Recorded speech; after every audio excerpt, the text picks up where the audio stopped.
affaire là, de complot, les complots. Là. Il y a des gens qui croient dur comme fer aux théories du complot. Là, Ça existe depuis longtemps, mais c'est conspirationnel. Depuis plusieurs semaines, nous assistons à une campagne unilatérale de dénigrement et de diffamation contre les lanceurs d'alerte et les penseurs libres, menée par les mercenaires malhonnêtes des médias mainstream, eux-mêmes à la solde des gouvernants tyranniques.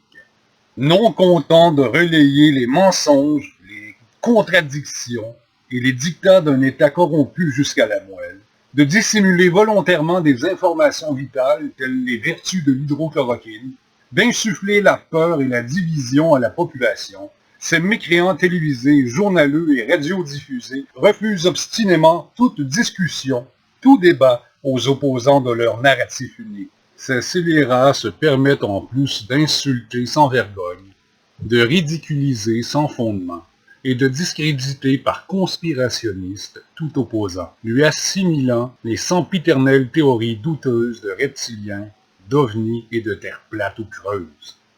Avec un peu d'attention, on remarque aisément que ces traîtres ne s'attaquent jamais au sujet sérieux des discours dissidents. C'est un terrain bien trop glissant. Non, bien sûr que non.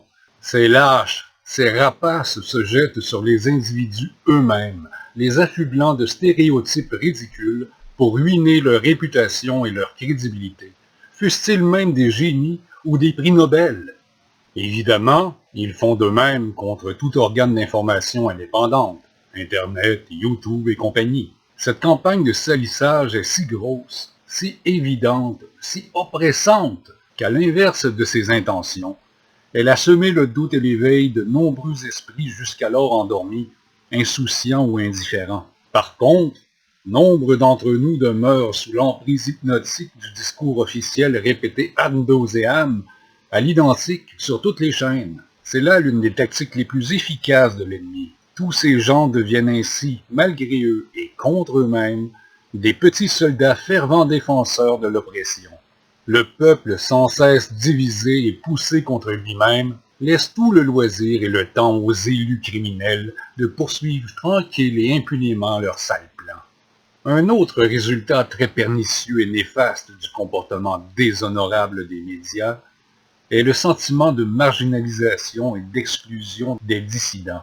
Bien que les opposants soient, de par le monde, probablement des milliards, tout est toujours présenté de manière à laisser croire qu'ils ne sont qu'une petite poignée d'ignares géniards.